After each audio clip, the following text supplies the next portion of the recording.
it's Zoe. Welcome to another live Q&A. As per usual, if you're watching the recording, just skip through maybe 3 or 4 minutes. If you are watching the recording tonight, we're going to be talking about appetite. I had a question from Lindsay, so we're going to talk about appetite between meals, especially when taking a medication that stimulates appetite after the sleeve. So if you have any questions, pop them in the comment section and I'll come back to them if you're watching the recording. Otherwise, skip forward a few minutes and I'll just say hi to everyone and get settled in, and then we'll get stuck in. All right. Hi, Roshan's here, Beck's here, Deborah's here. Welcome, everybody. How are we? Naomi, welcome. We got lots of new members this week, which is super exciting. So we've got quite a few people that have joined us for the Back on Track course. So we might see a few new names, and if any of you guys have a question at all, just let us know. Let me know, type it in the comment section below and I'll be able to answer it as we go through.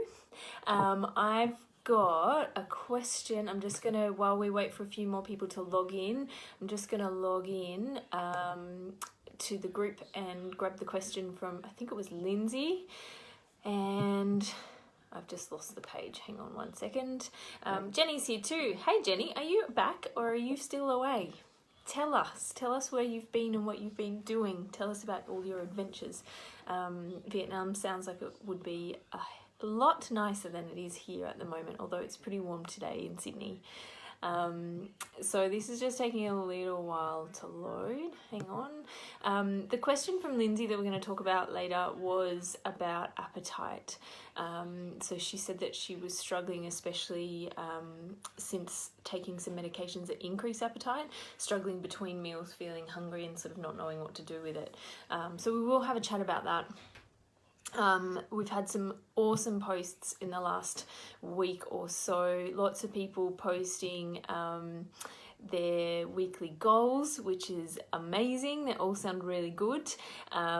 Just a tip when you are choosing goals, we've been speaking about this in the Back on Track course this week, is to make them super specific. So rather than just drink more water or drink less coffee, we want to say before I have a cup of coffee, I have to have a glass of water. Jenny had the awesome idea of every time I go to the bathroom, I have to have a glass of water. So that one's a good one. So if you can pair it with something else, that just makes it more achievable rather than just saying I want to drink more water, less coffee. Okay, so same thing with the steps. We've got lots of people focusing on steps. Kathy already walked 13 Ks today, so little overachiever. That's excellent. Kathy's training for, I think it's Coast Trek. We also had people focusing on things like nighttime snacking, walking every day, no soft drink, 3 meals a day without snacks. What else? Lorraine was going to pre-pack her food before she goes to work and slow down. So all of these are really, really good examples of goals that are very specific and simple. So the goals don't have to be really complicated either. So that's what I really love about the goals that you guys have put down there. Jenny, no problems. I'm guessing you're still in Vietnam with the internet perhaps isn't being your friend. We've got Tammy here, we've got Lani, we've got Sarah, we've got Vanessa. Awesome. Welcome everybody. Pop any questions in if you have them. More than welcome. Just pop them in the comments section and we will get started. So what I wanted to, I guess, just get your opinion on who gets hungry between meals. Does anybody get hungry, or does anybody sort of not get hungry at all? Where are we at? What is the balance? It's very different for everybody. Some people do get hungry, other people don't get hungry at all, and they just eat those 3 meals because they sort of know that they need to for nutrition. I'd love to know with you guys that are here how much hunger you feel, if it's a normal thing or if it's more maybe sometimes you're hungry, sometimes you're not. Maybe hunger is attached to your menstrual cycle, because that's another thing that is very common and very normal. And Oh, good point, Sim. Is it, so second part of the question, when you say you get hungry, if you do say you get hungry between meals, is it hunger from your stomach or is it hunger from your head? And how do you feel your hunger? Because Jenny's saying that she feels empty. Other people say that they get like actual hunger, like tummy grumbling, physical hunger. Other people feel like they're just kind of running out of steam and their energy is petering off. So tell me what it's like. So we'll go back through a couple. So Jenny, I never get hungry. Sometimes I feel empty, and that's a normal one, Jenny. Tammy's eating more but don't think it's tummy hunger. It's probably old habits hunger, that head hunger, Tammy. Lani, good. So she's saying that she does get hungry, but it's not probably not real hunger, because when she's busy, she's not actually hungry. So that's kind of like bored hunger, maybe, Lani. Yeah, or like downtime hunger. Roshan, eating because my kids are eating. And that's okay. Sometimes that works and sometimes it doesn't so much. So it is really tough too, because you want to be a good role model and be able to sit and share meals with your kids as well. And if you're not hungry, that's one of those times when it is okay to eat when you're not hungry, but maybe it's about how much and how often that happens. Sarah, she's at PNG. No problem, Sarah.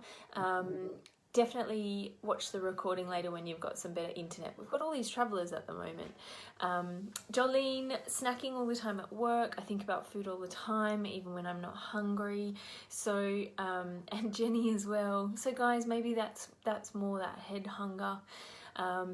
So I wanted to address, I guess, appetite in general, and when, especially between meals, it's okay to snack and when it's not. So I have spoken about this before, but because we have lots of new members, I just wanted to bring it up again and kind of address that point around how do I know I'm hungry, and then what do I do if I am, if it's head hunger, and what do I do if it's stomach hunger, and if there are other things that we need to kind of consider, like medication. How do you deal with that? So if you are physically hungry, how do we deal with that? So comment as I go along. But essentially what I just wanted to say really was, because appetite is so varied, and it might be that you are more hungry on one day than another, the first thing to do is when you want to eat, so Jenny or Jolene, if you're thinking about eating or thinking about food, you have to do that check-in first. So it's that, am I actually hungry? Ask that question. Do a little body scan. Am I really low in energy? Is my tummy grumbling? Do I have that empty feeling? Is there something else that is usually my kind of signal for hunger? Or is it another thing? Is it because I want to eat with my kids? Is it because it's social? Is it because I'm bored or tired or stressed or upset, or any other number of reasons? And once you know the answer to that, so if the answer to that is yes, I'm physically hungry, then the next question you should ask is, well, what do I really feel like? Because the whole point of having the sleeve is obviously to shrink your portions and to help you lose weight, but ideally we want to get to a place where we can also help you to form a really good relationship with food and to start trusting your body again, because your body will actually tell you what it wants and when it wants it. It's just that most of the time over the years with dieting and rules around food, we've sort of degraded that connection with our tummy, with our body. Let me go back to that question. Am I hungry? Yes, I'm actually hungry. Okay, so what we want to do is to think, okay, what do I really feel like? And to go for that quality food rather than the quantity. So a snack should really be around about half the size of a normal meal if you do want something. And especially with, for example, like Lindsay was saying that she has the medications that increase her appetite. And so I will go for something really high high protein or high fiber, just to really fill you up and make sure that you are sustained for as long as possible. And that goes for everyone. If you're going to choose a snack, make the most of it. Get the biggest bang for your buck in terms of nutrition. Get the most nutrients out of it that you possibly can, so that you are then sustained for longer. Okay, there's a few other things that I want you to think about around timing of snacks. So if you go, yes, I'm really hungry, and you think, oh, hang on, but I only just ate. Maybe, does anybody get that? Like you're hungry every hour or 2 hours or so? Because ideally you want to leave about 3 hours between a time of eating. Okay, so you might have breakfast at 7, then a snack at 10, and then lunch at 1. If it's been less than 3 hours since you last ate, either maybe one of a few options. Either what you ate last time wasn't filling enough, it wasn't maybe good quality enough, maybe it was just a piece of toast, for example, or maybe if it's your next meal, maybe your snack wasn't great, like maybe you had some lollies or some biscuits or something like that just doesn't have any substance.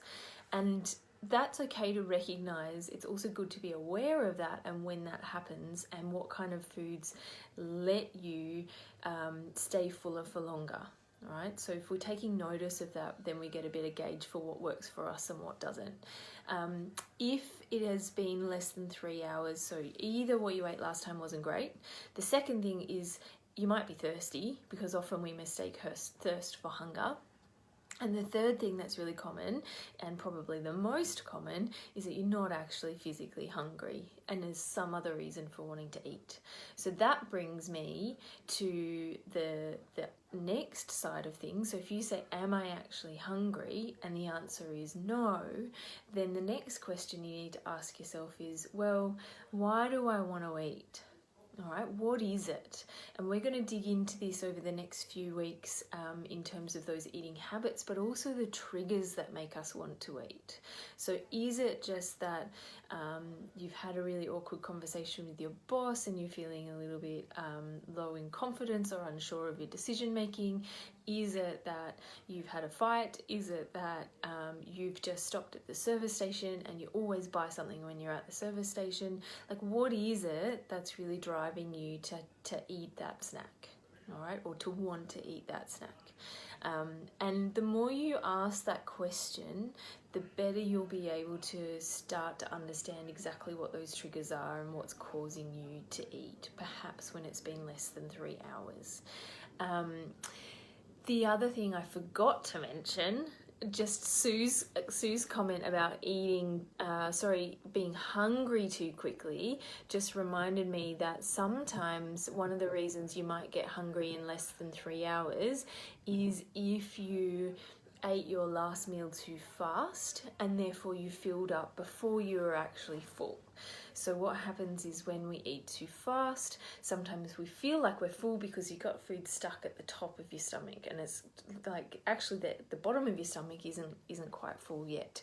So if you slow down, you can actually eat a little bit more at your main meals and feel more satisfied, and then not be hungry as soon as you would if you ate too fast. Okay, so 2 answers to the question. So first thing, I think I want to eat, or I'm thinking about food. Ask the question, am I actually hungry?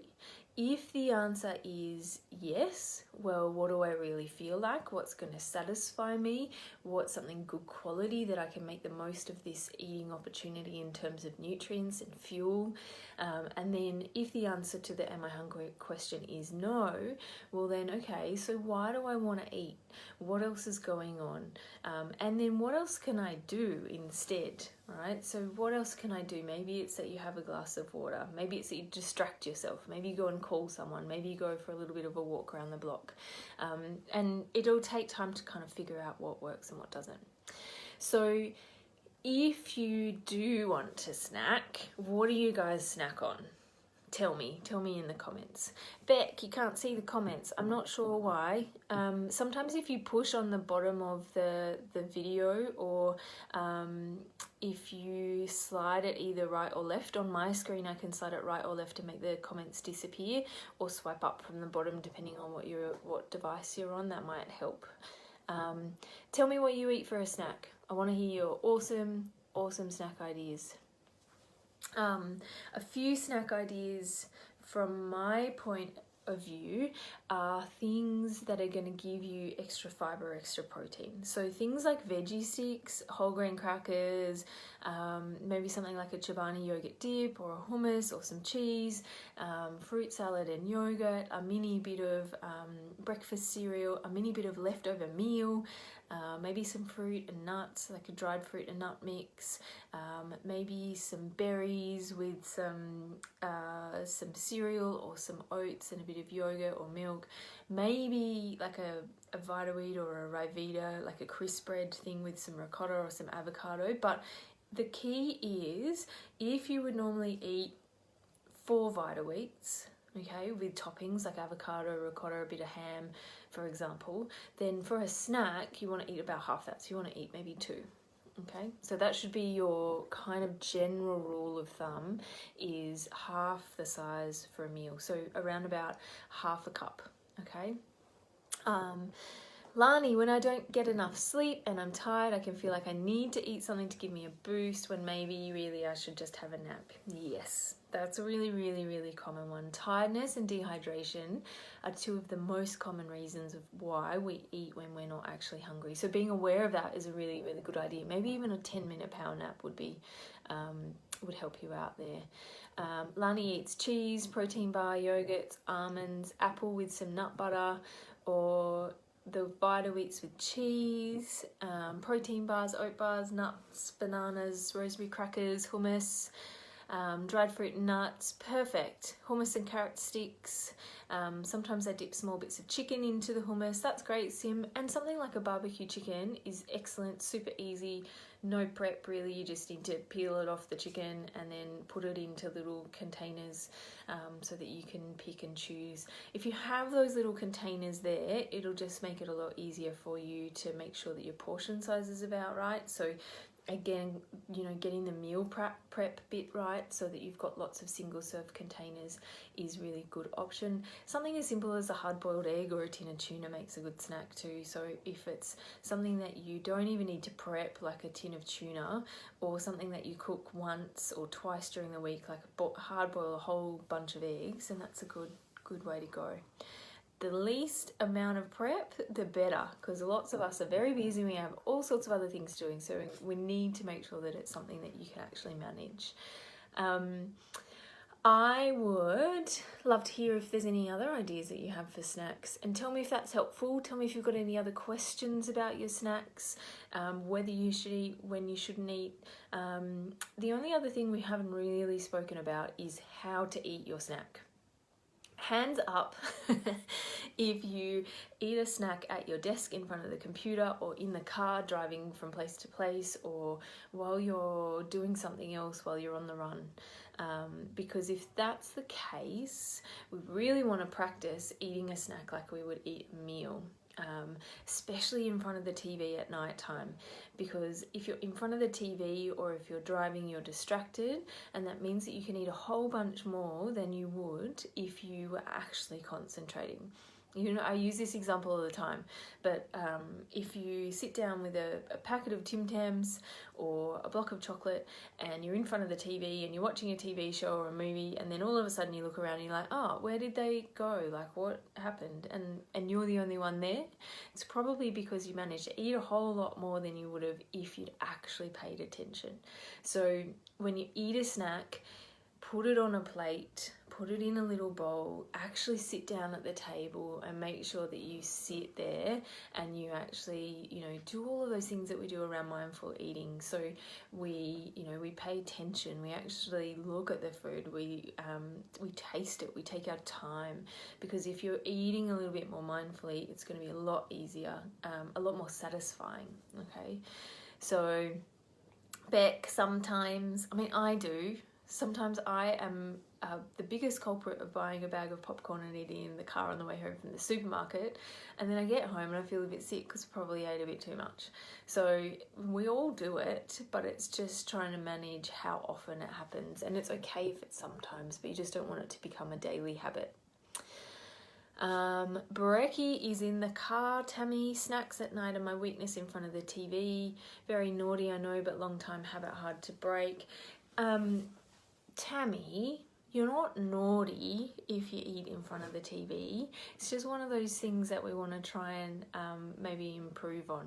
All right. So what I try to get away from thinking like you're bad or good or naughty or nice, and give yourself a break. It's one of those things, and if you're working on it, it's really good. So maybe just start with, you know, one night doing an experiment where you portion your snack and you turn off the TV and you eat it, and then just see how satisfied you feel.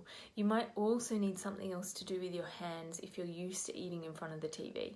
So even if it's something boring like Candy Crush on your phone, or I found a new one the other day called, what's it called? Something about mansions. Anyway, you play like the Candy Crush game and then you build a mansion.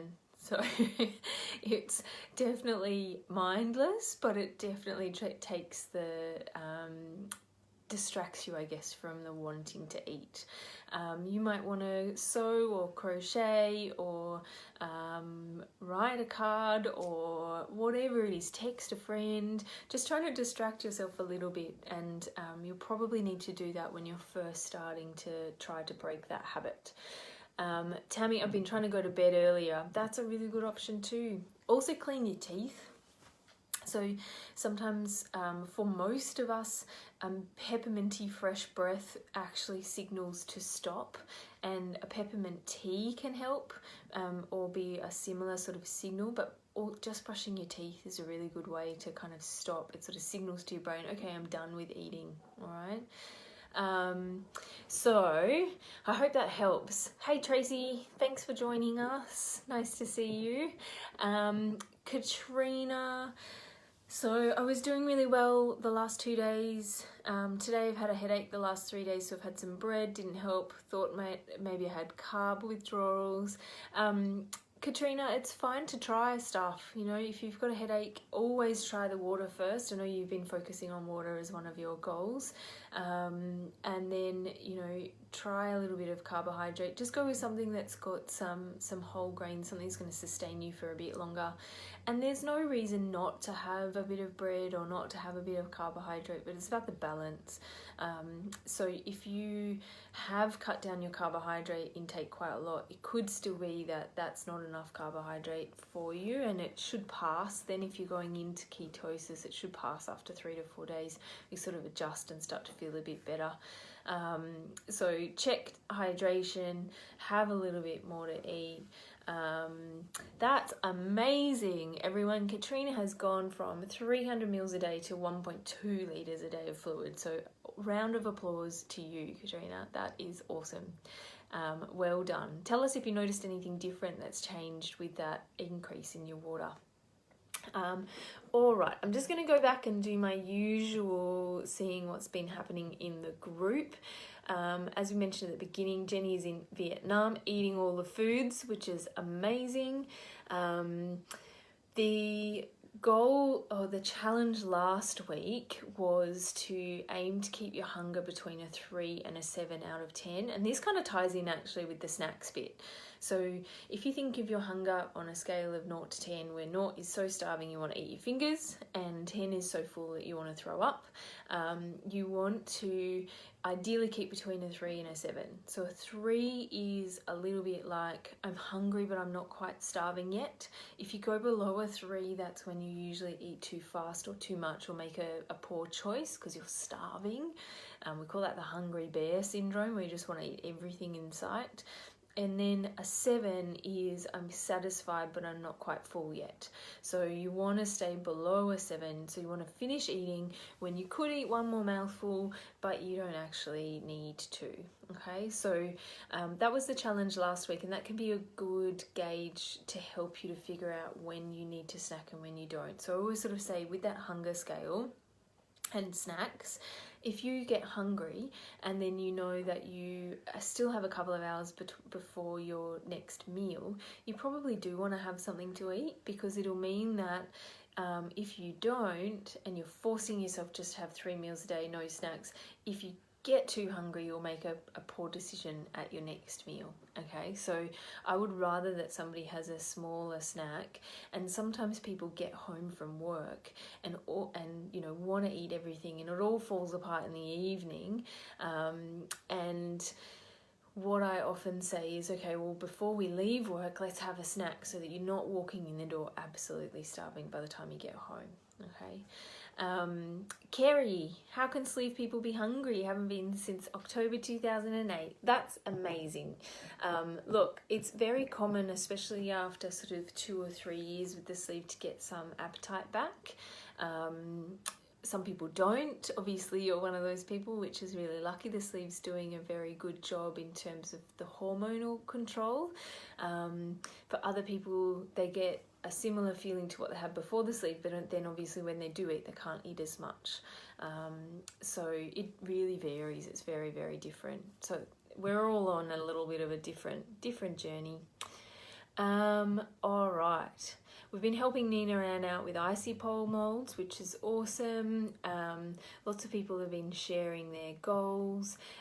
If you missed it, there is a new weekly meal plan available on, I popped it in the group, I think, when was that? Beginning of the week.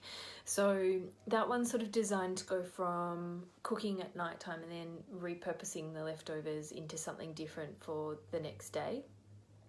If you can't find the post, and for those of you that are new, if you go on the left hand side of the group, there's a tab called Files, and in that Files folder are a whole bunch of resources. So basically anything that I've ever made is in there, and anything new, whenever I upload it as a file, it automatically goes and it saves in there. So that's a really, really good like resource bank for you if you haven't been in there before. The other place in there that you might like is, if you ever want to catch up on some of the older live Q&As, you can go into videos and they should be all there as well. Okay. All right. I think that is about sort of the major bits. We've had lots and lots of talk about back on track and changing habits and starting obviously with the course. And I just wanted to say, finally, just to wrap up, that the response to the course has been absolutely amazing, and I want to thank you all so much, because it's really, you know, a lot more people that have signed up for it than I had ever expected, and so that just pleases me no end and really makes it feel like putting all of the effort into the course is going to reach more people, which is super special and rewarding for me. So if you are in the Back on Track course, I hope you're going really well. If you've got any questions, I've had a few questions. We had a little bit of things at the start, like bugs in kind of working out the platform. So you should now be able to access everything, download everything. If you have any feedback, anything you want to see more of or less of, let me know and I can easily update. And the way that course platform works is it's quite easy for me to edit from my end. So if there's something that we get to a specific week and you've got a question, then I can just go and record a little bit on that and then add it to the content for the week. So don't be shy, let me know. It's obviously the first time we've run the course, so I'm more than happy to hear feedback and to get some more ideas, things that you like, things that you don't. So as for the group, if you're not doing the Back on Track, everything will keep going as per usual. So there's another post coming out this week, and then the meal plans will keep coming out. I'll put up another poll to see what you want me to cover next in terms of the shopping tips. And again, as with you guys, even if you're not doing the course, please just let me know if there's something that you want me to cover. Okay, all right, so I think that is about it. Thank you everybody for joining. It's lovely to have all the new people here, and yeah, it's nice to see all of your faces. I can see all your faces down the side with the comments, and so I will talk to you again in a fortnight. All right, thanks guys, bye.